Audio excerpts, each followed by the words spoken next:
హల్లెలూయా.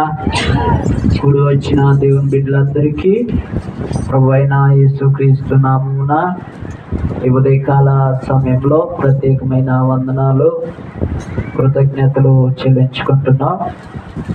ఈ సమయంలో దేవుని యొక్క వాక్యాన్ని ధ్యానం చేసుకుందాం.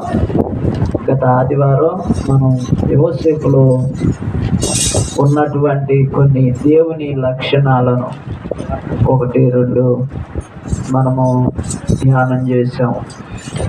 మొదటి, యోసేపు దేవునికి నమ్మకమైన వాడు. రెండవదిగా, దేవుని మనసు కలిగిన వాడు కాబట్టి క్షమించే మనసును ఎవరికి ఇచ్చాడు? దేవుడు యోసేపుకు ఇచ్చాడు. కాబట్టి ప్రియ దేవుని బిడ్డలారా, మనం జ్ఞాపకం చేసుకుంటే ఈ విధంగా మనం పోయిన ఆదివారంలో దేవుని మాటలను ఈ రీతిగా ధ్యానం చేశాం. మరి ఈ రోజు దేవుడు యోసేపును ప్రేమించి యోసేపుకు ఉన్నటువంటి విశ్వాసాన్ని బట్టి, యోసేపుకు దేవుని ఎడల ఉన్న భక్తి జీవితాన్ని బట్టి చెరసాలలో ఉంటున్నప్పుడు ఏ పని మీద వెళ్ళాడు చెరసాలకి? యోసేపు మంచి చేసి వెళ్ళాడా, చెడు చేసి వెళ్ళాడా? ఏమండి? అన్యాయంగా, అక్రమంగా నింద మోపబడి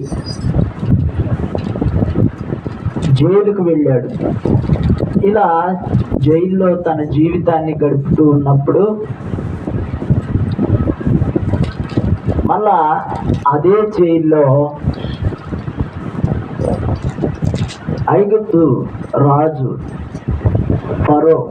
పోతీఫరు అనబడినటువంటి ఆయన పనివారిలో ఇద్దరిని మళ్ళా అదే జైల్లో వేయటం జరిగింది. అసలు యోసేపును దేవుడు ఏ ఆశీర్వాదంతో ఉంచాడు? ఇప్పుడు అక్కడ ఏ ఆశీర్వాదంతో ఉంచాడంటే, జైలు అధికారి కూడా జైలును పరిపాలన చేయమని ఆ చెరసాల నాయకుడు ఆ చెరసాలను ఎవరికి అప్పచెప్పాడు? యోసేపుకు అప్పచెప్పాడు. యోసేపుకు అప్పచెప్పినప్పుడు యోసేపు చెరసాల నాయకుడును అతనికి కలిగి ఉన్నటువంటి దాన్ని బట్టి మరి దేవుణ్ణి స్తుతించి ఉండొచ్చు, దేవునికి కృతజ్ఞతలు చెప్పుండొచ్చు. ఏమండి? ఈ సమయంలో మరి ఆ రాజు మరి ఒక ఇద్దరు వ్యక్తులను, భక్ష్యదాయకుడు, పానదాయకుడు అని ఇద్దరు పనివారిని ఏం చేస్తాడంటే చెరసాలలో వేస్తాడు. ఆ చెరసాలలో వేసినప్పుడు ఆ చెరసాలలో ఉంచబడినటువంటి స్థలం ఏదంటే, యోసేపుని ఏ స్థలంలో ఉంచారో ఈ ఇద్దరు వ్యక్తులను కూడా అదే స్థానంలో ఉంచారు. ఒకప్పుడు యోసేపుకున్న పరిస్థితి ఏంటంటే ఉన్నతమైన స్థితి. ఒకప్పుడు యోసేపుకున్న పరిస్థితి ఏంటంటే అన్నిటికన్నా పైవాడిగా ఉండేవాడు. కానీ జైలు జీవితంలో, జైల్లో ఉన్నప్పుడు, చెరసాల్లో ఉన్నప్పుడు తనలాంటి ఒక సామాన్య మనుష్యుడికి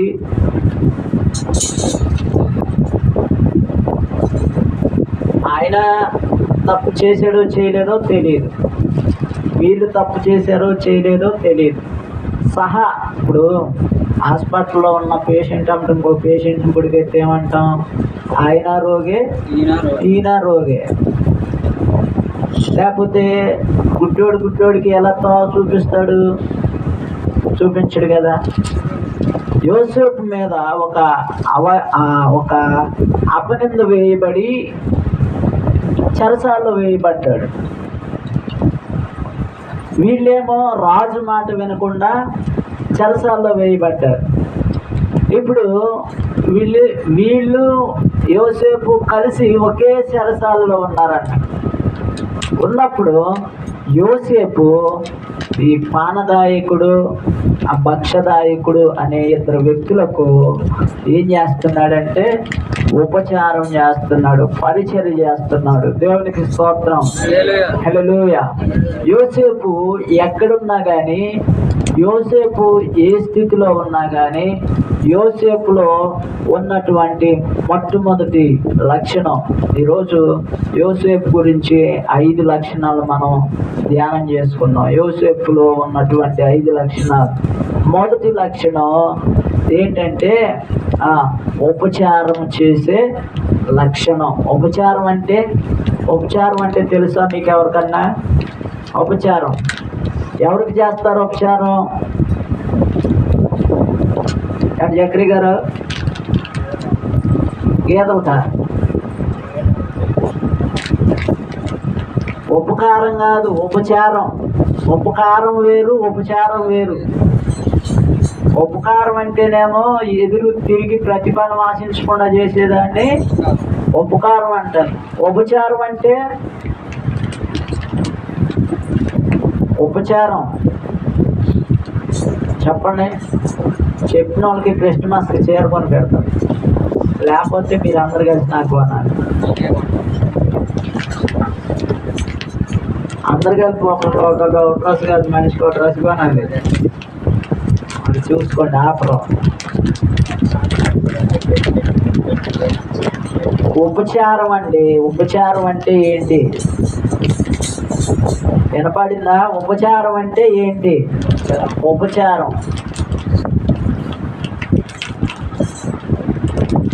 ఒక లెగలేని మనిషిని, ఒక తిరిగి మనకి సహాయం చేయలేని వ్యక్తికి, లేకపోతే మనకు అన్నీ బాగానే ఉన్నాయి, సిరి సంపదలతో ఉన్నాం, పరిస్థితులన్నీ బాగానే ఉన్నాయి, ఆరోగ్యం అంతా బాగానే ఉంది, నీకంటే బలహీనుడు, నీకంటే ఆరోగ్యం తక్కువ వాడు, నీకంటే స్థితిగతులు లేని వాళ్ళు ఎవరైతే ఉన్నారో, నీకు కలిగిన దాంట్లో నుంచి నువ్వు పంచుకునే దాన్ని ఉపచారం అంటారు. దేవునికి స్తోత్రం, హల్లెలూయా. ఇప్పుడు జైలు జీవితంలో యోసేపు సీనియర్ మోస్ట్ అయిపోయాడు. ఏమంటే జైల్లో ఉపచారం చేయటానికి ఏముంటుంది? జైల్లో వేసిన వాళ్ళ పరిస్థితి ఎలాగుంటుంది అని మనం ఆలోచన చేస్తే, మాకేం తెలుసు అయ్య గారు, నువ్వు ఎప్పుడైనా వెళ్ళేవేమో అంటారా? అంటే ఇక్కడ మనం జ్ఞాపకం చేసుకుంటే యోసేపులో ఉన్నటువంటి ఒక ప్రత్యేకమైనటువంటి లక్షణం, ఎక్కడికి వెళ్ళినా కానీ, ఇదిగో అన్నలో గొర్రెల మేపకి వెళ్తే వాళ్ళకి వెనకాల ఏమి ఎత్తుకెళ్ళేవాడు? భోజనాన్ని ఎత్తుకెళ్ళేవాడు. అది ఉపచారం కదా? వెళ్ళేవాడు వెళ్ళగా వెనకమాల మనం పని చేయాలి కదా. ఏమండి? ఉపచారం అంటే అదే. అర్థమైందా? కాబట్టి ఇప్పుడు యోసేపు అదే స్థితిలో ఉండి ఇంకొకరికి సహాయం చేయటం వీలు పడుతుందా అంటే వీలు పడేది కాదు మన దృష్టిలో అయితే. కానీ యోసేపు యొక్క జీవితంలో ఇది సాధ్యపడింది. మాకు పనులుంటే మేము ఎలా చేయమండి పని? ఇలా పని ఉంది, ఇప్పుడు గుడవంగానే పనికి వెళ్ళాలి, కానీ దేవుడు నీకు ఒక అవకాశం ఇచ్చాడు, ఈ గుడి చుట్టూ శుభ్రం చేయండి, ఆ ఎదురున్న పెంచు మొక్కలు వేయకండి అని చెప్పి దేవుడు ఒక ప్రేరేపణ నీకు ఇచ్చాడు అనుకో, ఏ మాట వింటావు నువ్వు? చెప్పాలి. ఈ గుడి ముందు మొక్కలు బీగితే నీకు ఏమైనా ఉపయోగం ఉందా? కనపడుతుంది అది ఉపయోగం? అమ్మా నేనే ఉన్నా, నా బండిని ఇక్కడ నుండి పుట్టుకోవడానికి దొయ్యమన్నారు అనుకో, నేను ఏమన్నా ఇస్తాను మీకు?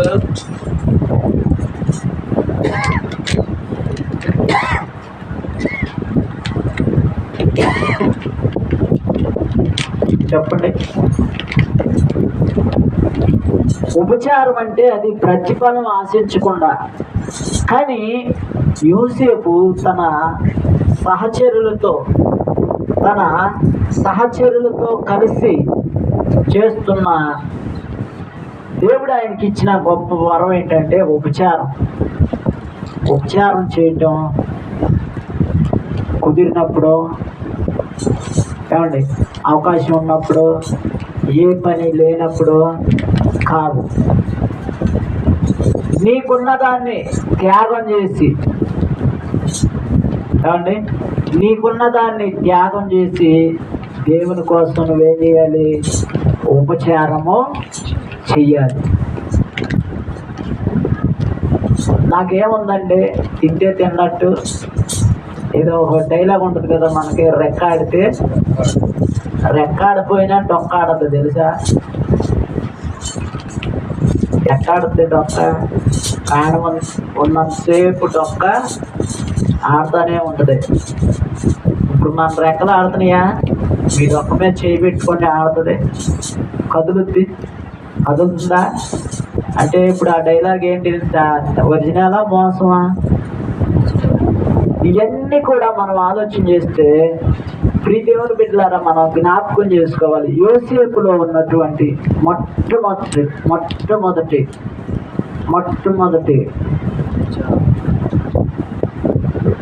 ఆయనలో ఇంకా చాలా చూసాం, కానీ జైలుకు వెళ్ళినా కూడా ఆయనలో నుంచి బయటపడినటువంటి గొప్ప మనసు ఏంటంటే ఉపచారము చేసే మనసు. దేవునికి స్తోత్రం, హల్లెలూయా. నీకున్నప్పుడు నువ్వు ఎదటోళ్ళకు పెడతాం గొప్ప కాదు, నువ్వు చేయగలిగినప్పుడు ఎదటోళ్ళకి చేయటం గొప్ప కాదు. ఏమండి అన్నీ బాగున్నప్పుడు, అన్నీ సమృద్ధిగా ఉన్నప్పుడు, అంతా మంచిగా ఉన్నప్పుడు, చేతిలో రూపాయి మెదిలేటప్పుడు అందరిని ప్రేమించడం మంచిది, సహజమే. కానీ లేని స్థితిలో ఎవరైనా సహాయం చేశారా బైబిల్లో?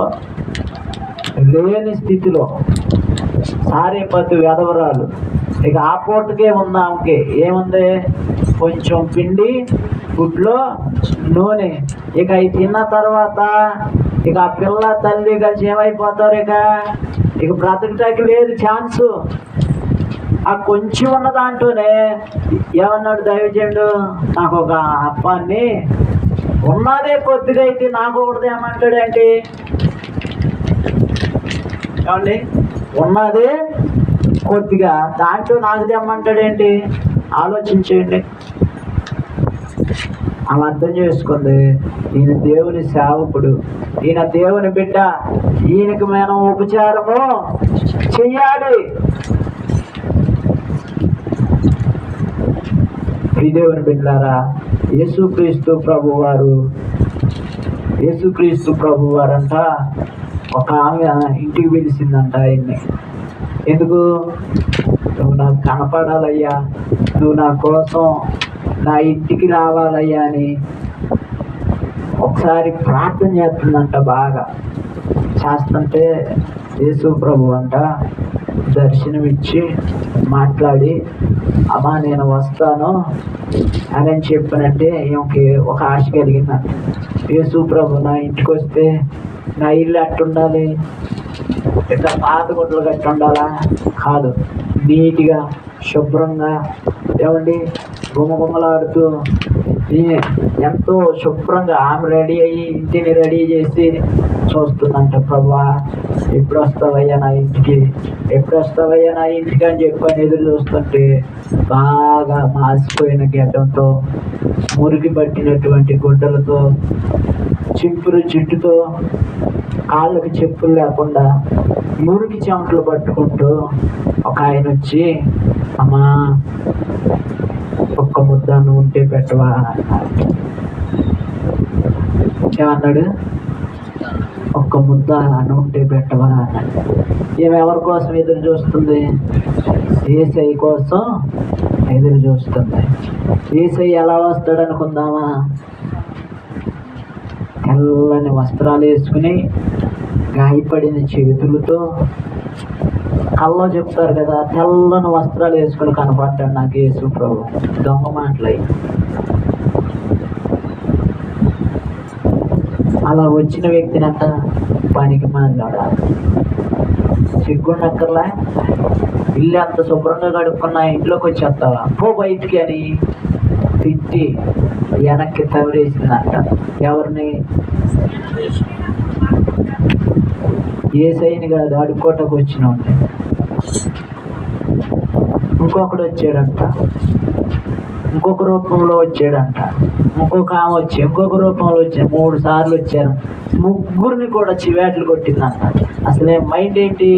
యేసు ప్రభు ఎంత గొప్పగా వస్తాడో నా ఇంటికి, ఆయన శిష్యుని అంట పెట్టుకుని వస్తాడు, ఆయన బిడ్డలను అంట పెట్టుకుని వస్తాడు, ఆయన వస్తుంటే దేవదూతలు వస్తే నా ఇంటికి అనుకుందాం పిచ్చి తల్లి. ఆఖరికి మళ్ళీ ఆ రోజు సాయంత్రం దాకా ఎదురు చూసింది. యేసు ప్రభు మాత్రం రాలేదు. మిగతా 3 భిక్షగాళ్ళు వచ్చారు. మళ్ళా సాయంత్రం యథావిధిగా ప్రార్థన మొదలెట్టిందంట. ఏంటయ్యా వస్తానని రాలేదు, ఏంటి ప్రభువా, నాలో పాపమా, నాలో అవిధేయత అని చెప్పి ప్రార్థన చేస్తుంటే ప్రభు మాతో మాట్లాడాడు. మరలా ఆయనతో మాట్లాడాడంట. అమ్మా, పొద్దున్నే నీ దగ్గరకు వచ్చానమ్మా, ఆకలితో వచ్చానమ్మా, ఒక ముద్ద అన్నం పెట్టమని వచ్చానమ్మా, కానీ నువ్వేమన్నావో తెలుసా? తిట్టేవమ్మా నన్ను, బయటికి నెట్టేసేవమ్మా నన్ను, ఎగతాళి చేసేవమ్మా నన్ను, చిన్న చూపు చూసేవమ్మా నన్ను. ఇప్పుడు వచ్చావు ప్రభు, నిన్ను నేను ఎందుకంటాను ప్రభు? ఎందుకు ఈ మాటలు చెప్తున్నానంటే ఉపచారం అనే దాని గురించి. పేదలను కటాక్షించువారు ధన్యులు, వారు యెహోవాకు అప్పిచ్చేస్తారంట. ఇది ఎవరు? యేసుక్రీస్తు ప్రభువు ఒక మాట అన్నాడు, నేను ఆకలి కొని ఉన్నాను, నాకు ఆహారం పెట్టారా. నేను అది సందర్భం కాదు, కానీ ఉపచారం గురించి చెప్పే సందర్భంలో నేను ఈ మాటలు చెప్తున్నాను. సహాయం చేయాలంటే, ఎదుటివారికి అవసరంలో మనం అడ్డపడాలంటే మన స్థితిగతులు గొప్పగా ఉన్న అవసరం లేదు. మనం ఏ స్థితిలో ఉన్నా కానీ ఆ స్థితిని బట్టి మనలను దేవుడు ఇంకొకరికి ఉపయోగపడే వ్యక్తులుగా చేయునుగాక. ఆమేన్. హల్లెలూయా, హల్లెలూయా. యోసేపు జైల్లో ఉన్నాడు, యోసేపు ఖైదీగా ఉన్నాడు, యోసేపు నింద మోపబడిన వాడిగా ఉన్నాడు, యోసేపు ఒక జైలు జీవితంలో ఉంటూ ఇదిగో తన తోటి వారికి ఉపచారం చేస్తున్నాడు. దేవునికి స్తోత్రం.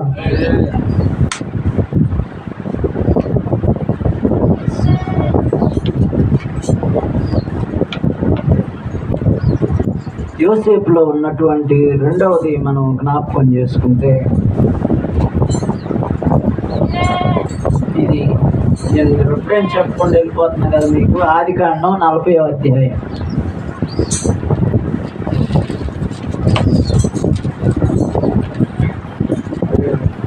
నలభైవ అధ్యాయం 4వ వచనంలో ఉపచారం అనే మాట ఉంది.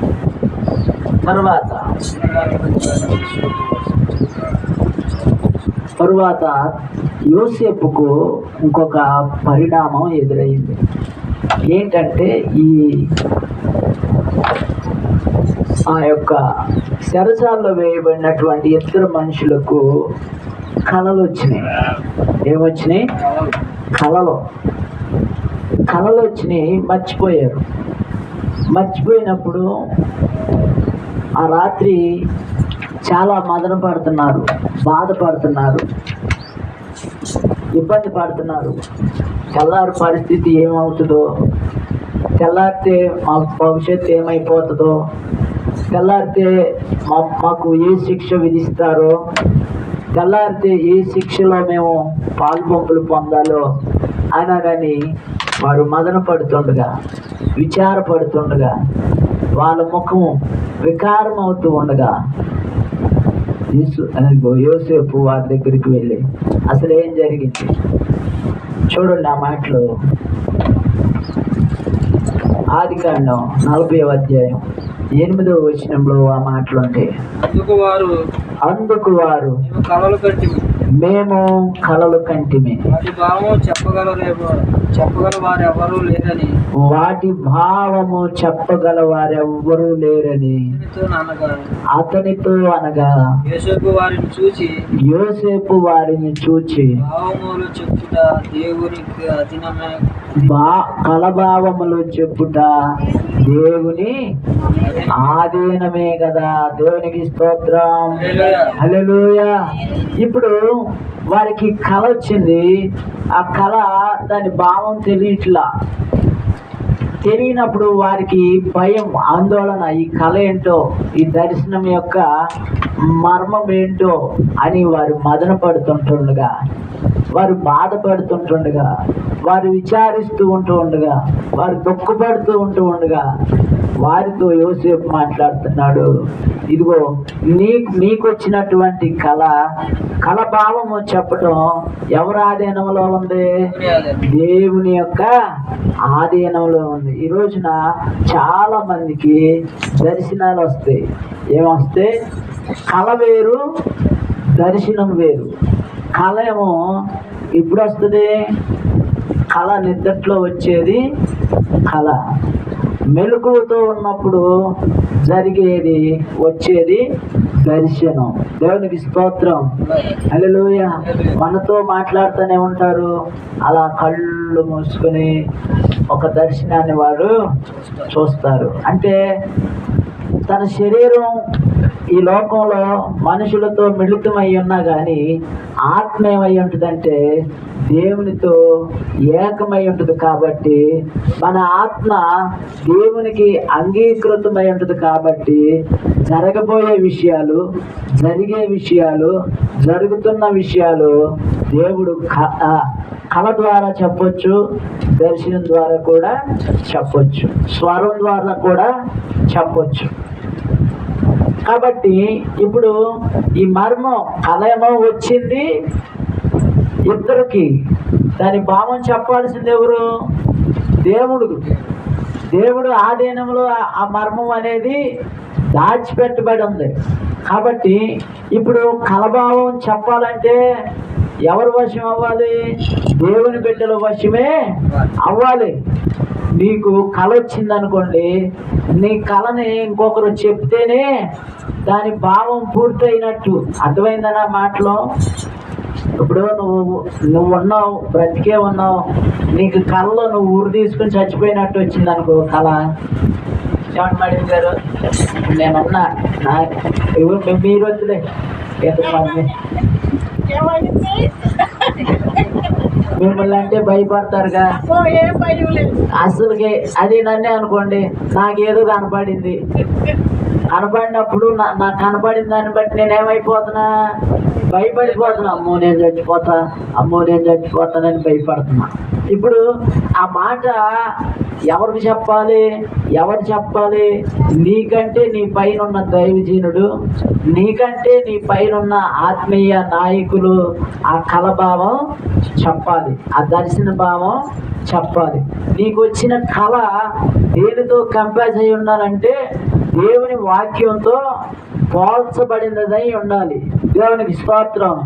హల్లెలూయా. ఇక్కడ ఒక ఆయన కళ చెప్పి ఒక ద్రాక్ష చెట్టు ఉందంట, దానికి 3 తీగలు ఉన్నాయంట, గుత్తులు ఉన్నాయంట, కాయలు ఉన్నాయంట. అలాగా కనపడింది. అటు భావం ఏంటని చెప్పమంటున్నాడు. ఎవరికి? యోసేపుకి.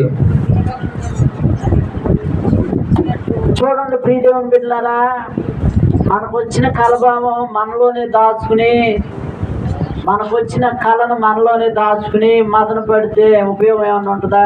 దాన్ని ఇతరులతో పంచుకోవాలి, ఇతరులతో షేర్ చేసుకోవాలి. యోసేపు ఆ మొట్టమొదటి చెప్పినటువంటి ఆ మనిషితో చెప్పాడు. ఆ కింద ఆ వచనం ఒకసారి చూద్దాం.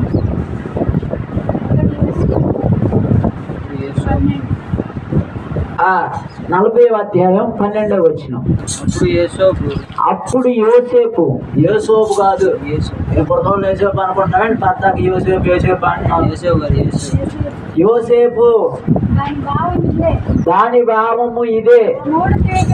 ఆ 3 తీగలు 3 దినములు.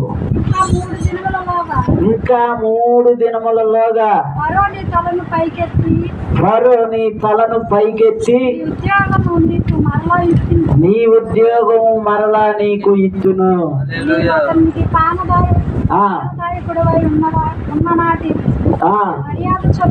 మర్యాద చొప్పున ఫరో గిన్నెను అతని చేతికి అప్పగించదు. దేవునికి స్తోత్రం.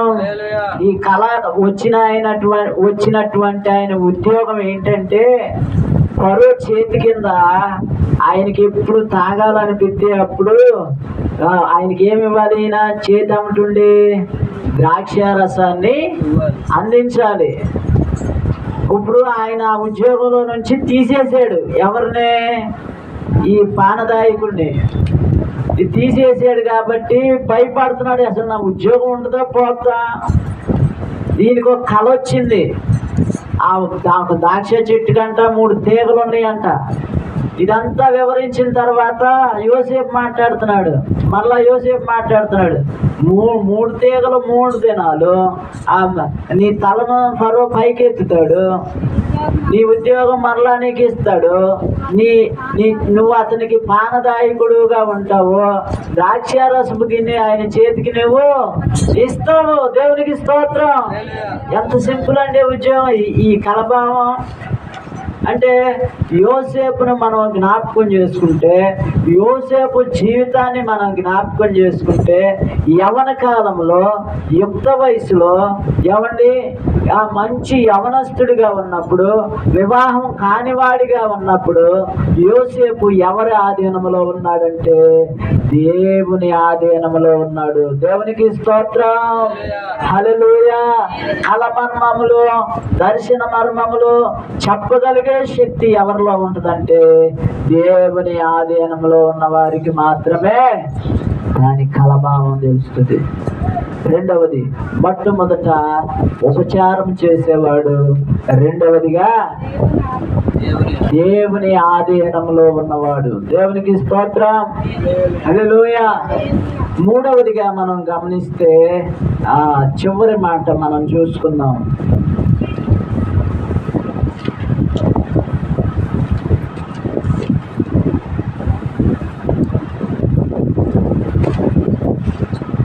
మూడవదిగా 14వ వచనం.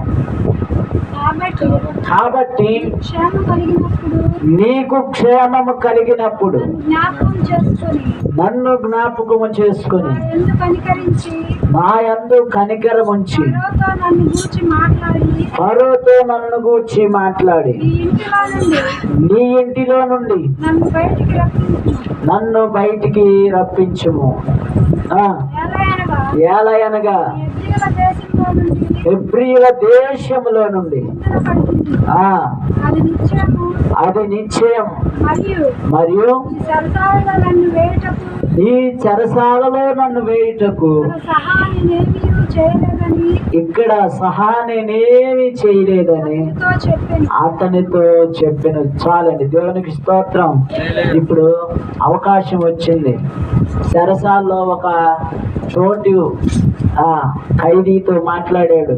అతనుకున్న సమస్య తీర్చాడు, అతనుకున్న అనుమానం తీర్చాడు, అతనుకున్న కలభావం చెప్పాడు, అతన్ని ధైర్యపరిచాడు, అతన్ని ఓదార్చాడు, అతన్ని ఒక సముదాయించిన తర్వాత ఇప్పుడు ఈయన ఏం చేస్తున్నాడంటే తన సంగతి ఆ పానదాయకుడితో చెప్తున్నాడు. అంటే ఇప్పటి వరకు కూడా ఫరోను గురించి చెప్తుంటే ఈ పానదాయకుడు ఈ యోసేపును ఇప్పుడు దాకా ఏం చేయలేదంటే గుర్తుపట్ల. దేవునికి స్తోత్రం. హల్లెలూయా. ఇప్పుడు యోసేపు సమయం చూసుకున్నాడు, అడుగుతున్నాడు. ఒకసారి నువ్వు ఫరో ఇంటికి వెళ్ళినప్పుడు నన్ను గురించి కనికరించమని చెప్పవా? రాజును ఒకసారి కనికరించమని చెప్పవా? అసలు నా తప్పు ఏమీ లేదు. ఎప్పుడు చెప్తున్నాడు ఈ మాట? జైల్లో వేయబడిన తర్వాత. దీనిని యోసేపులో ఉన్న యథార్థ గుణం అని మనం రాసుకోవచ్చు. మూడవ మాట, యోసేపులో యథార్థమైనటువంటి గుణం కలిగిన వాడు యోసేపు. ఫస్ట్ది ఏంటిది? ఉపచారం చేసేవాడు. రెండవది దేవుని ఆధీనంలో ఉన్నవాడు.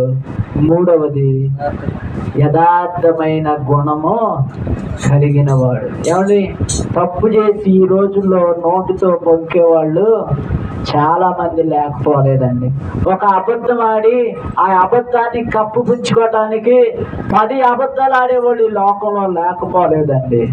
తను చేసిన తప్పు, తను చేసిన నేరం కప్పిపుచ్చుకోవటానికి ఆ తప్పును 10 తప్పులుగా మరచి 10 మంది మీద రుద్దే రోజుల్లో మనం ఉన్నాం ఇప్పుడు.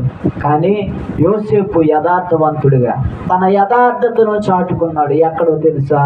చెరసాలలో. దేవునికి స్తోత్రం, హల్లెలూయా. మనలో ఉండవలసినటువంటి లక్షణాలు 3.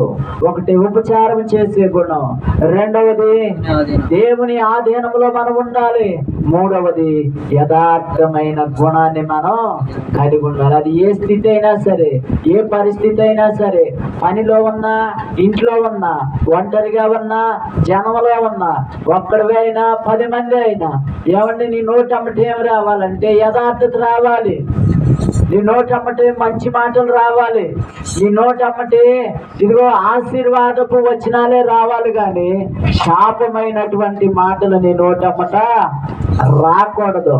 చాలా మంది తల్లిదండ్రులు అంటారు బిడ్డల్ని, నువ్వు ఎప్పుడు చస్తావురా అంటారు. ఎవరిని? తల్లిదండ్రులు బిడ్డల్ని ఏమంటారు? నువ్వు చస్తావురా, నువ్వు ఎప్పుడు చస్తావురా అంటారు. బిడ్డల్ని అనొచ్చండి తల్లిదండ్రులు? జ్ఞానం ఉన్న వాళ్ళేనా వీళ్ళు? సావమంటకి నాకు అన్నది వాళ్ళని మనం. ఏమండి, జ్ఞానం లేదు మనుషులకి. చాలా మంది పిల్లలు వృద్ధాప్యంలో ఉన్న తల్లిదండ్రులు ఏమంటారో తెలుసా? ఎప్పుడు చెప్తాడు వీడు నా ప్రాణానికి వచ్చి పడ్డాడు అంటాడు. ఎవరో కడుపును పుట్టిన బిడ్డలు తల్లిదండ్రులు అనే మాటలు. యథార్థత ఉందా అంటే లేదు, పవిత్రత ఉందా అంటే లేదు, నోటి శుద్ధి ఉందా అంటే లేదు. ఆ నోరు ఏం మాట్లాడద్దో, తల్లినే మాట అంటాడో, పిల్లనే మాట అంటాడో, పక్కనటోళ్ళనే మాట అంటాడో, ఎదుటోళ్ళనే మాట అంటాడో తెలియదు. ఆ నోరు ఏంటంట?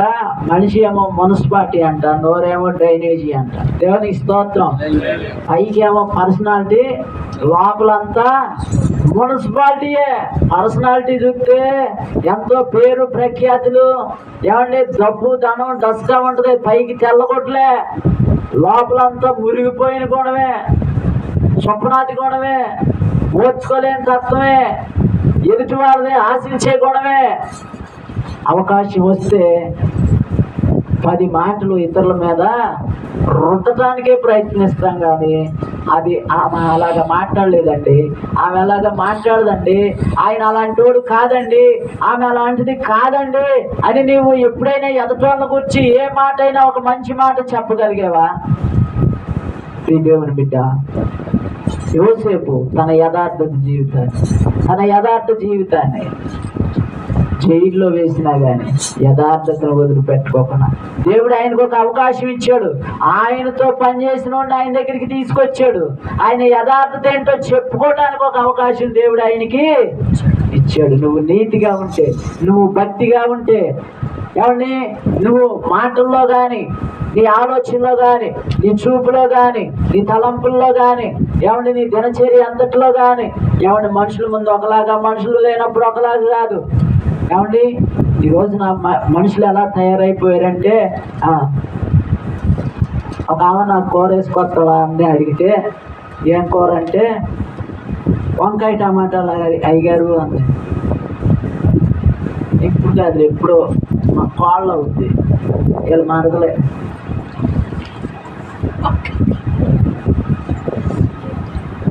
మా ఇంటి మీద కానీ వెళ్ళాలి కొట్టుకా నుంచి. ఏం కూర అమ్మంటే వంకాయ టమాటా అంది. పొద్దున్నే అలా ఆయన నేను కలిసి బయటికి వెళ్ళాం. ఏంట్రా బాబుగా ఇప్పుడు ఉన్నామంటే, ఏం లేదు డాడీ పుట్టగొప్పులు మీ కొత్తకి వెళ్ళాను, మీ కాళ్ళకి ఇచ్చి వస్తున్నాను, ఇప్పుడు నువ్వు కనపడ్డావు అన్నాడు. ఇప్పుడు ఏది నిజం?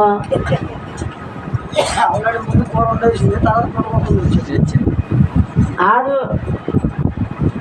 కొట్టుకాడ నుంచి మంచి నూనె ఎత్తుకెళ్తుంది.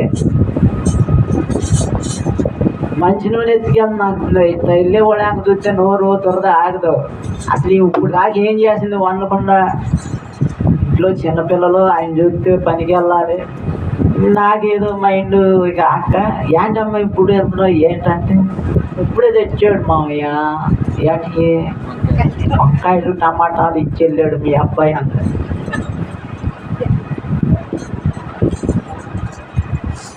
అంతేనా పుట్టకోకులు కూర అన్న. తెచ్చాడు మాయ 2 తెచ్చాడు. అవి సాయంత్రం వండుదామని. అంటే యథార్థత ఎక్కడుంది? దొంగ సచ్చినాడు పుట్టకోకులు ఎప్పుడు చూసేవాడు నువ్వు అన్నాడు చెప్పింది సమాధానం. ఎట్లాంటి ఎన్ని జరుగుతాయి మన జీవితంలో? ఎన్ని జరుగుతాయి? చెంబు కింద ఒక చోట, తిండి కింద ఒక చోట, చీరల మడతల్లో ఒక చోట, తెలవకుండా ఇంటి పక్కన వాళ్ళ దగ్గర కొంత ఎన్ని దాస్తున్నాం మనం. చూడండి, ఒక ఆయన ఉన్నాడు డబ్బులు 4 చోట్ల పెడతాడు. పై జేబులో, లోపల జేబులో, నిక్కర్ జేబులో, నీకు చొక్కా మడతల్లో కూడా పెడతాడు. ఎక్కడని కనుక్కుంటాం?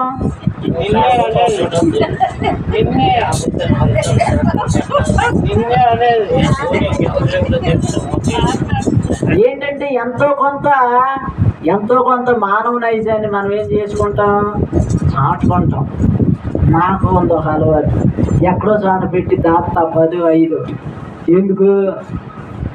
మా అమ్మాయి అప్పుడప్పుడు 5 రూపాయలు ఇస్తేనే వెళ్తానంట బయటికి. లేవన్నా బైబిల్ బ్యాగ్ చూసుకుంటుంది, అన్నీ చూసుకుంటుంది. ఎక్కడ ఉన్నాయో దేవుడు ఆడుకున్నా అంటే వెళ్ళంటే ఆ 5 రూపాయలు ఆమెకే దొరుకుతాయి. దేవునికి స్తోత్రం, హల్లెలూయా. అంటే దాయాలని కాదు, కావాలని కాదు, అవసరానికి ఉపయోగపడాలి. మన ఆలోచన ఎలా ఉండాలంటే దేనికో దానికి అడ్డుపడాలి. అంతేగాని ఇవన్నీ పోగేసుకెళ్ళి ఒకసారి సుగుట్రావయ్య గారు చెప్పాడు, గుర్తుందా? మీకు గుర్తుందా? ఇక్కడ నుంచి మోసుకెళ్ళి అక్కడంట ఎవరు కొనిచ్చారని చెప్పుద్దంట.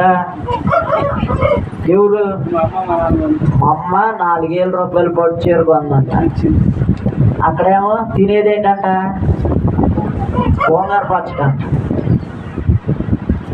అని నాకు అంత పవర్ రాలే, టాకింగ్ పవర్. ఆయన అయితే గట్టిగా చెప్పేవాడు. చూసారా, మనుషులు మన పరిస్థితి ఎలాంటిదంటే అవకాశం, దేవుడు ఒక అవకాశం. మనం యథార్థంగా ఉంటే మనల్ని ఎక్కడా ఇరికిచ్చే దేవుడు కాదు మన దేవుడు. మనం ఎక్కడా ఇరుక్కుపోయినా కానీ దేవుడిని ఒక అవకాశం ఇవ్వమని అడగాలి. యోసేపు అలాగా సిద్ధపడి ఉంటాడు, తన హృదయం సిద్ధపరచుకుని ఉంటాడు. తన యథార్థతను చాటుకోవటానికి చెరసాల్లో ఒక అవకాశాన్ని దేవుడు ఇచ్చాడు. ఇప్పుడు ఎన్ని చూసాం మనం యోసేపులో మంచి లక్షణాలు? 3, మొన్న వారం 2. ఎన్ని మొత్తం? నేను ఇప్పుడే 5 చెప్తాను అన్నాను, 3 చెప్పా. పోయిన వారం కూడా లెక్కేసుకుందాం, మొత్తం 5. ఈ 5 పాత ఒక 5 మొత్తం ఎన్ని? 10 చెప్తారా? సరే, వచ్చే వారం చూస్తా.